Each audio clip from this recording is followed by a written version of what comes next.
অনেক দিন আগের কথা।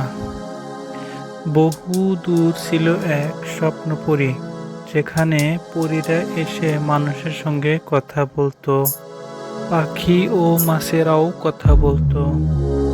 যেখানে ছিল এক বৃষ্টির গাছ, যে গাছের নিচে দাঁড়ালেই বৃষ্টি ঝরতো, আর সঙ্গে এক মিষ্টি সুবাস ছড়াতো। আর যেখানে ছিল এক সুখ নদী, যে নদীর পাশে বসে দুঃখের কথা বললে নদী তার দুঃখ দূর করে দিত।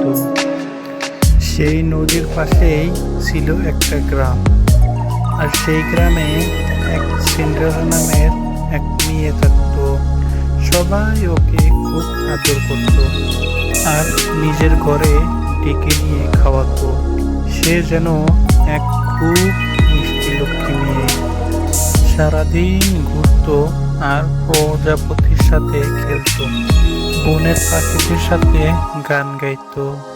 কি মধুর তার কণ্ঠ! তার গান শুনে বনের